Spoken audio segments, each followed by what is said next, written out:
Welcome to brand new. இன்னைக்கு நம்ம வந்து தொக்குருண்டை தான் செய்ய போகிறோம். தொக்குருண்டைக்கு வந்து தேவையான ப்ராடக்ட்ஸ் எடுத்துருக்கேன். வெறும் 2 ப்ராடக்ட்ஸ் தான். ஒன்று வந்து நம்ம கடலையும் நாட்டு சர்க்கரையும் எடுத்துருக்கேன். இப்போ வந்து கடலையை லைட்டாக ஃப்ரை பண்ணிக்கலாம். ஃப்ரைனா ஒன்றும் இல்லை, லைட்டாக வந்து சூடு பண்ணிக்கலாம். இதுக்கு நான் எண்ணெய் எதுவும் ஊற்றலை, அப்படியே தான் போட போகிறோம். போட்டுட்டு அப்படியே மிக்சியில் வந்து ஒரு அடி அடித்தா நம்ம வந்து தொக்குருண்டை ரெடி ஆகிடும். இப்போ வந்து போட்டுக்கலாம்.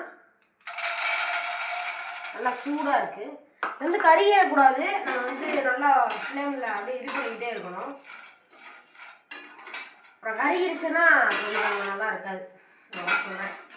இது வந்து நம்ம இது பண்ணி முடிச்சிட்ட பிறகு பார்த்தீங்கன்னா இந்த தோல் இருக்குது பார்த்தீங்களா, அதை எடுத்துடணும். தோல் வந்து அந்த இப்படி எடுப்போம். அது அந்த மாதிரி அந்த மெத்தட் வச்சு எடுத்துடணும். தோல் எல்லாத்தையுமே தோல் இருக்கக்கூடாது.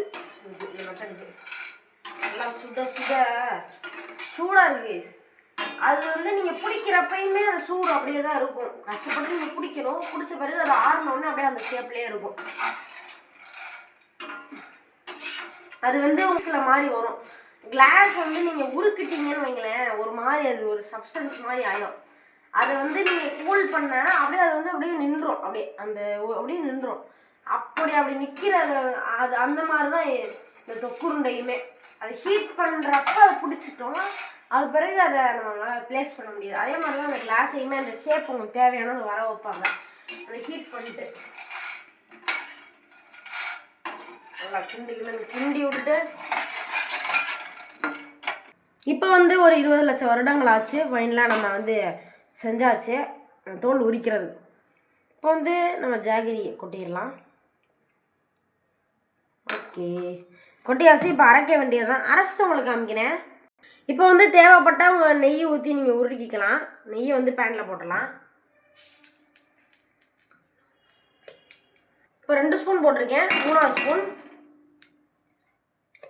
4ஆவது ஸ்பூன், 4 ஸ்பூன் போட்டாச்சு. உங்கள் வீட்டில் எவ்வளோ வேணுமோ அதை நீங்கள் எடுத்துக்கோங்க. இப்போ இது எல்லாத்தையும் உருக்கிட்டு அப்படியே நம்ம நிலக்கடலில் ஊத வேண்டியதுதான். நம்ம அரைச்சாச்சு. நம்ம இப்போ அரைச்சதையும் காமிக்கிறேங்க பாருங்கள். அப்பாடி அரைச்சாச்சு. இது ஒரு 50 வருஷம் ஆச்சு அரைக்கிறதுக்கு. அரைச்சி முடிச்சாச்சு. இப்போ இது வந்து நல்லா உருக்கிருந்துச்சு.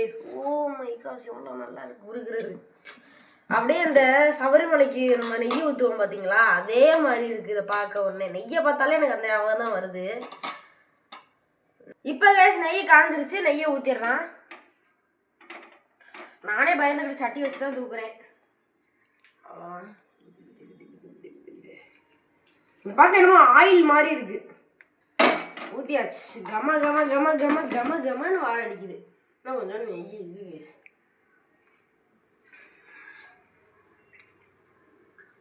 அவ்வளோதான். இப்போ நல்லா இப்போ வாங்க மிக்சிங் பண்ணிடலாம். நல்லா மிக்ஸ் பண்ணிவிட்டு ஒரு உருட்டணுன்னா வீட்டில் சாப்பிடாதவங்க கூட இந்த நெய் வாடைக்கு சாப்பிட்ருவாங்க. நெய் ஆனால் நல்லா வாடை அடிக்கும். நெய்யில் வந்து ரொம்ப சூப்பராக இருக்கும் நெய். நீங்கள் சாம்பாருக்குலாம் நெய் ஊற்றி சாப்பிட்டவங்களுக்கு தான் தெரியும் எவ்வளோ சூப்பராக இருக்குன்னு. நல்லா நெய் கிண்டி அப்படியே உள்ளே இன்சர்ட் பண்ணி அவ்வளோதான். எல்லாமே இப்போ நம்ம தொக்குருண்டை ரெடி. அதை சாப்பிட்டு பார்க்கலாமா? நெய் தொக்குருண்டை வாயில் எச்சி வருது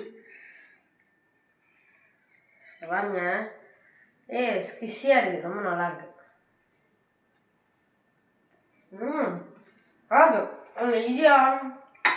நெய்யால உண்மையிலே நல்லா இருக்கு. லைஃப்லாம் நெய் ஊட்டி இருக்கு. உண்மையிலே இந்த நெய் தொக்குருண்டை செம்மையாக இருக்கு. எங்கள் வீட்டில் ட்ரை பண்ணி பாருங்க. உங்கள் பசங்களுக்கு ஸ்நாக்ஸாக கொடுங்க. ரொம்ப டெலிஷியஸான ஸ்நாக்கு. சூப்பரான வீடியோவில் வரேன். Bye guys. அதே மாதிரி பாய் வித் துருக்கு சப்ஸ்கிரைப் பண்ணுங்கள். அதை மறந்துட்டேன்ல. லைக் அண்ட் சப்ஸ்கிரைப் பண்ணிட்டு இன்னொரு சூப்பரான வீடியோவில் பார்க்கலாமா? பாய்.